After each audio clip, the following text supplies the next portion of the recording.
In Virginia, some are taking the Halloween spirit a bit too far. Police are searching for a masked trio trying to break into a home. It was all caught on camera.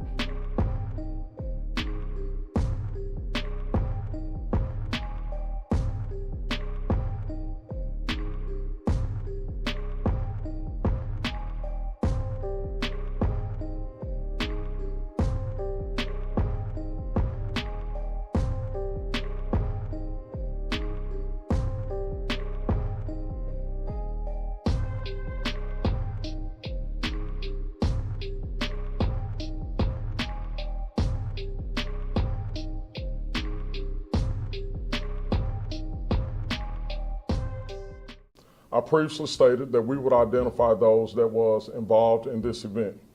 And today I want to provide an update on this specific case. But first, before I do that, joining me are members of our criminal investigations team, and I want to acknowledge them. Lieutenant Cynthia Hurley, Lieutenant Vaccaro, Detective McNamara, Detective Cromerick, Detective Gibson, and Detective Larson. This investigative team has dedicated over 100 hours to this actual investigation. I also want to clarify the timeline of events. On October the 14th, we received a 911 call, initially reported as a suspicious event. Later, this was upgraded to a burglary in progress. Our officers arrived on scene within 2 minutes of being dispatched. Through interviews with this family, investigators have learned the initial victim first contacted her brother instead of calling the police. And once we were called again, we immediately responded. A significant break came after our first press conference. We received multiple tips that created valuable leads. Following those leads, investigators discovered that the 3 masked individuals were related to the victim. An adult female suspect later confessed that her and her 2 sons and her nephew, early in their teens, were responsible for approaching the home. In addition, there were 2 adults and a child in the immediate area filming or standing by for the conclusion of this event. In total, there were 3 adults and 4 children involved, what we now know was a prank. I want to specify the victim had no knowledge of this event. Because the family has chosen not to press charges, the suspects will not be publicly identified. While this incident may not result in a criminal prosecution, for me, my team, and for this community, it represents a moral failure. A moral failure where consequences could result in deadly consequences. I want to specify this because we have saw this type of behavior around the country where people have done pranks and they have resulted in people being seriously injured or losing their lives. And as we approach this Halloween season, I want to ensure that everyone knows here within our community that we will be taking actions to not only be visible on the streets, but we also will be providing safety tips this week to ensure that everyone has a holiday experience that is going to be well and safe. And so I'm subject to any questions that anyone has. I know the charges aren't going to be filed because the family doesn't want charges filed, but you just said that it took 100 hours of manpower to solve this case. Should they not pay some sort of restitution or something? So in the Commonwealth of Virginia, the family cannot decide to press charges, but the Commonwealth attorney can decide whether to move forward with charges or not. In the interest of justice and us identifying what has happened and occurred, I am speaking about this publicly. As I talked about it earlier, it is a moral failure, and we have taken the action to investigate it. And at this time, we're still deciding not to move forward with charges after consulting with the family and also talking with the Commonwealth attorney. Well, my question was, since this family perpetrated this hoax, should they not be responsible for the cost of investigating this case? So again, that was our decision that we have made collectively. I want to send a clear message, right? Number one, that adults should be accountable for their children. They should not exercise this type of behavior, but this is hopefully will be a learning experience for this family, and these are the actions that we've decided to take at this time. Chief, when this incident happened, did somebody go outside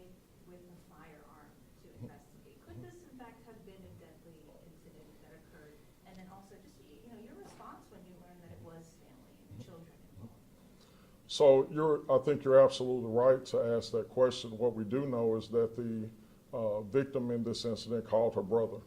Her brother responded to the scene with a firearm instead of what I just said earlier, calling us.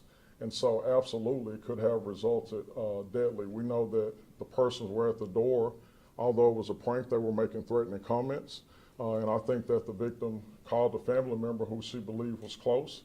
And you're absolutely right, as I want to emphasize to everyone, these are not pranks, right, to be taken lightly. It is a very serious incident, and while they had no knowledge that this were persons that they knew, it could have been deadly if that action was taken. Chief, have you been able to speak with the people involved, the family members? What did they have to say? And as far as, was this simply a joke in their minds? So our detectives, again, have worked diligently to speak with the family, right? This has been a significantly week-long process to where we have tried to identify how people feel, what does justice mean to them, right? And they made a decision that they did not want to prosecute against their family. As you can imagine by looking at the video and also reporting it to the police, they were absolutely terrified with this happening occurred. But we have to, again, look at all the circumstances to include if this should go to court, if it did go to court, would the victim per se show up to speak against our family member or prosecute? Again, I hope it's a lesson learned, not just for this particular family, but for anyone else in the community during this holiday season. I think his question was about the guys who Wearing the masks. in masks. Did you guys speak to people wearing the masks? So our detectives have spoken to them, and specifically the mother that was involved, who gave the full confession. I made a plea that we would get tips from our community, but also the persons that are involved, it would be a lot easier if they came forward. Was there consideration to charge them for wearing masks in public, which is a violation of? So there were multiple considerations, as I just stated. But again, from a human perspective, while this was very challenging, we also have to ask, does the individual desire to prosecute against their family? And I think that they decided not to, and we have to work through that to try to respect that decision. What was the reason for the prank? I don't know, right? It was Halloween. I think that, to define a prank is to scare someone, but I don't think that there was an actual motive other than what we know. How long after the initial press conference did they come forward and confess? What was that timeline there? Well, I will say probably several days after the initial press conference, we received multiple tips. And those multiple tips were persons from a neighboring jurisdiction that had some knowledge based off of this, and they gave our detectives some leads to follow up on. So they didn't come forward and raise their hand. You guys contacted them and they said, oh yeah, it was us. You're correct. Exactly, when was that? So the family members, some of these involved lived outside of the city of Alexandria. They came into the city to commit this prank. Yes, you're right. They were in a neighboring county. Yes, you said there were 3 adults, 4 children involved. Can you speak to the ages of the children who were involved? How young were these children? So I think the average age of the young people that were involved in this incident were between 14 to 16 years of age. So they were teenagers. And children, teenagers, they listen to what their parents tell them. And you were just talking about parents being accountable for their children, especially as they're sending them out to go trick or treat or go to parties or whatever it looks like for them this week. Can you speak to just, the importance of good parenting around this time? Yeah, so I talked about this as a moral failure. At the end of the day, parents should be responsible for their children, right? And what's very disheartening about this situation is that you had adults that were engaging in this behavior, but also encouraging this behavior. And so again, there is a moral responsibility to direct and provide guidance for your children, right? And in this case, they failed. And so it's a lesson for all of us that are parents and that are children, especially during this Halloween season. We know that this time of year, across the nation, as we approach the holidays, that crime increases, violent crime increases. And again, this particular situation, unbeknownst to the victim, could have resulted in a different action. Can you clarify again who was caught on camera? You said it was an adult female and a Yeah. So the initial 3 persons that you saw approach the door in the video with the Halloween mask on were the teenagers that we're speaking of. In the background, which was unbeknownst to everyone, there was filming that was going on from a camera on the phone. And then we also know that there were 2 vehicles that were on the street. They didn't walk to this location, right? That they walked up, got out the vehicles, and then ultimately drove away. So we know that there were a total of 3 adults as it relates to this event. And while we're not naming names, are we talking about cousins, second cousins, uncle? I believe that yes, there was a direct relationship from a cousin standpoint. It was a very close relationship. Chief, you said it was a neighboring county. Can you be a little bit more specific as to where these folks are from? Arlington, Fairfax? They're from Fairfax County. Fairfax Yes. County. Yes. And they did not target any other homes, it was just this one. Not that we can confirm at this time. I will not say that because I think that, again, for other counties and for other areas, this still could be ongoing, but we have not verified or validated that there are other residents that they're targeting. We know that they were close to the persons that lived in this residence, again, and that the person that was the victim had no information that this was happening and occurring. And so when it was first initially reported to the media, that was very genuine.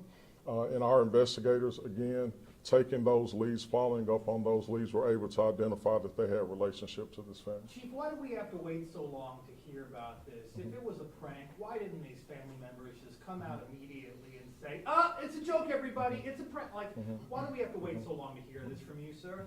Well, I think number one, James, my focus was for our team to identify who did this, right? And so we did an initial press conference as it related to this. I can't directly speak for the family, right? As this information evolved, and from a human perspective, you learn that your family members are involved and engaged in this. I can't speak to why there was no particular follow-up from them, but my person in doing this today was to provide clarity based off of the context of this story and event. We know that the so-called victim is Shayla Whiteside. We've interviewed her ourselves. Are you convinced that she had no idea these were family members? Yeah, there's nothing to support that she did know, and I think that from the information that we have derived, she had no idea. And you said someone was videotaping it. Was this done for social media clicks? I don't think it was reposted on social media. I can't speak to what they, decided to do down the future. I can tell you that our team has done a series of search warrants to identify other additional information, and that is how we were able to follow up on leads, identify all persons involved, and actually get a confession. And to be clear, so it happened on the 14th, but when did you actually contact those family members? What day was that? As relates to the suspects, Correct. Learning that they're not I'm not sure of that definitive timeline, but it's been within the last week. over the weekend, last Friday. It wasn't over the weekend. It's been a series of moving events, and this team has been able to, again, bring those events and details together. But this has been excellent investigative work. It's been really done within a week. And so I would probably say, probably by last Friday, we had some good clarity on some good direction to narrow this case down. Are you relieved it's a prank? James, you're absolutely right. I am relieved that it is a prank again. I want everyone to be safe in this city. Our men and women at this department work tirelessly every day to try to make this one of the safest cities in America. And again, it goes back to the investigative work that has been done, the work of our officers. And so I'm proud of the work that they do every single day, but you're absolutely right. I'm happy this was a prank. Chief, I have one last question from online. When did the additional information about the mass trio become apparent to APD? Again, it's a series of tips that we received, and I think that it's important to note that we have to verify and validate what those tips are. And so I will probably say about near the end of the week, we had some good clarity on who was involved in this event. And so, we have moved forward and looked at all the factors and come to this concluding decision. Okay, ma'am, final question? Yeah, anything to say to the family member who came forward and gave you all the details that you needed to move forward? Well, what I, Sorry, the yeah, person. I don't know if they were. yeah. No, what I will say is that, you know, I made an appeal to the community for persons to come forward and do the right thing. I also made an appeal that if anyone knew anything about this incident, to step forward. And it speaks to the human decency that people care about what goes on here in and around our region. And so we are grateful and for our community and our partnerships, and we will continue to do the work that we do every single day. And last All right. question. If in fact the family decided to press charges, what charges would have been brought against these individuals? Well, the primary charge that we were facing was going to be burglary. And then I also think that the behavior that that influenced the behavior of these children from the negligence of the parent, we would have looked at that as well. So, Thank you all for joining us Thank you, today. Chief. all right, thank you all. Chief. Thank you all. Thank you all. Do you guys have a handout by any chance?